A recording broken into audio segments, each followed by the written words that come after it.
মৌমাছির বাসা বা মৌচাকে তিন ধরনের সদস্য থাকে, রানী মৌমাছি, শ্রমিক মৌমাছি আর ড্রোন বা পুরুষ মৌমাছি। পুরুষ মৌমাছিদের একটাই কাজ, রানী মৌমাছিদের সঙ্গে মিলন করা এবং বংশবিস্তারে সাহায্য করা। আর এই মিলনের পরেই পুরুষ মৌমাছিরা মারা যায়। কিন্তু পুরুষ মৌমাছিরা কেন মিলন করলেই মারা যায় সেটা আমরা অনেকেই জানি না। তাই আজকের আলোচনার বিষয় হলো পুরুষ মৌমাছিরা কেন মিলনের পরে মারা যায়। সেই সাথে আরও এমন কিছু প্রাণী রয়েছে যারা পুরুষ মৌমাছির মতোই মিলন করলেই মারা যায়, তাদের নামও আজকে জানব। তাই ভিডিওটি খুব ইম্পর্টেন্ট হতে চলেছে। যদি আপনাদের ভালো লাগে তাহলে অবশ্যই একটি লাইক দিয়ে চ্যানেলটি সাবস্ক্রাইব করে রাখবেন। তো চলুন শুরু করি।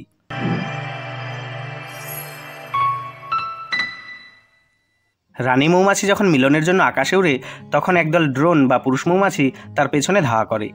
এখানে সবচেয়ে শক্তিশালী আর দ্রুতগামী ড্রোন রানীর সঙ্গে মিলনের সুযোগ পায়। আর এই মিলন প্রক্রিয়া উড়ন্ত অবস্থায় বায়ুর মধ্যেই হয়ে যায়। মিলনের সময় পুরুষ মৌমাছি তার যৌনাঙ্গের একটি অংশ, যাকে এন্ডোফেলাস বলা হয়, সেটা নারীর শরীরে প্রবেশ করায় এবং বের করার সময় তার দেহ থেকে ছিঁড়ে যায়। ফলে রানী মৌমাছির ভেতরেই যৌনাঙ্গের অংশটি থেকে যায়। এই পরিস্থিতি কোনো আকস্মিক ঘটনা নয়, কারণ ড্রোন বা পুরুষ মৌমাছির প্রজনন অঙ্গ সঙ্গমের সময় ছিঁড়ে যাওয়ার জন্যই তৈরি হয়েছে। তার যৌনাঙ্গের গঠন এমনই থাকে।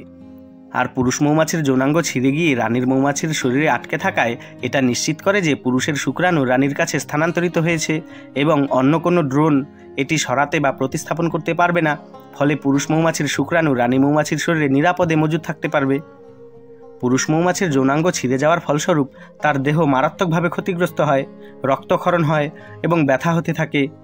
তারপর ধীরে ধীরে দুর্বল হতে হতে সঙ্গমের অল্প সময়ের মধ্যেই সে মারা যায়। প্রজনন অঙ্গের ছিঁড়ে যাওয়ার কারণে সৃষ্ট আঘাত পুরুষ মৌমাছি সহ্য করতে পারে না। তাই এই প্রক্রিয়াকে আত্মঘাতী সঙ্গমও বলা হয়। অন্যদিকে রানী মৌমাছি একবার মিলিত হলে তার দেহে সারা জীবন ডিম দেওয়ার জন্য শুক্রাণু মজুদ থেকে যায়। আর মিলনের সময় পুরুষ মৌমাছির যৌনাঙ্গ রানীর দেহে আটকে যাওয়ার জন্য অন্য কোনো ড্রোন বা পুরুষ মৌমাছি সহজে সেই রানীর সঙ্গে আবার মিলিত হতে পারে না। তবে রানী মৌমাছি তার দেহে একাধিক পুরুষ মৌমাছির শুক্রাণু মজুদ করতে পারে, যা কয়েক বছর পর্যন্ত স্থায়ী হতে পারে।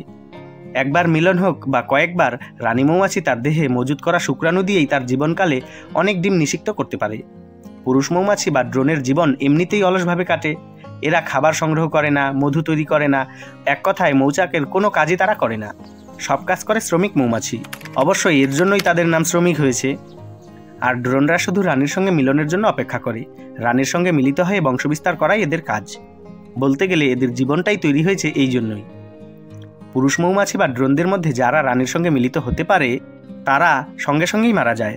আর যারা পারে না তাদেরকে শীতের সময় শ্রমিক মৌমাছিরা বাসা থেকে বের করে দেয়, কারণ এদের তো কোনো কাজই নেই। এবং কিছুদিন পর না খেতে পেয়েই সেই সব পুরুষ মৌমাছিরা মারা যায়। শুধু মৌমাছি নয়, আরও কিছু প্রাণী যৌন মিলনের পর স্বাভাবিকভাবেই মারা যায়, যা সাধারণত প্রজনন চক্রের অংশ হিসেবেই ঘটে। তাদের নিয়ে আলোচনার আগে ভিডিওটি ভালো লাগলে চ্যানেলটি সাবস্ক্রাইব করে লাইক ও শেয়ার করে দিবেন, যাতে সকলেই এই ভিডিওটি দেখতে পারে। আর আমার সাথে ব্যক্তিগতভাবে যে কোনো পরামর্শ করতে মেম্বারশিপ নিতে পারেন। এখন কয়েকটি এমন প্রাণীর নাম জানা যাক যারা যৌন মিলনের পর স্বাভাবিকভাবেই মারা যায়। যেমন পুরুষ প্রেইং ম্যান্টিস। স্ত্রী ম্যান্টিস প্রায়শই মিলনের পর পুরুষ ম্যান্টিসকে খেয়ে ফেলে। এটি একটি আচরণগত কৌশল যা স্ত্রী প্রাণীটির জন্য অতিরিক্ত পুষ্টি সরবরাহ করতে সাহায্য করে এবং তার ডিম উৎপাদন করতেও সহায়ক হয়। দ্বিতীয়ত রয়েছে পুরুষ ব্ল্যাক উইডো মাকড়সা। কিছু ব্ল্যাক উইডো মাকড়সার ক্ষেত্রে স্ত্রীটি মিলনের পর পুরুষটিকে খেয়ে ফেলে। এই আত্মবলিদান স্ত্রীটির বংশবৃদ্ধির সম্ভাবনা বাড়ায়, কারণ তাতে এটি বেশি শক্তি পায় এবং ডিম বেশি উৎপন্ন করতে পারে। তৃতীয়ত রয়েছে অস্ট্রেলিয়ান অ্যান্টিচাইনাস। এটি একটি ছোট স্তন্যপায়ী প্রাণী।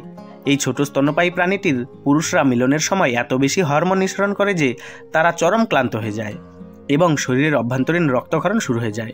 ফলস্বরূপ পুরুষ অ্যান্টিচাইনাস যৌন মিলনের কিছু দিনের মধ্যেই মারা যায়।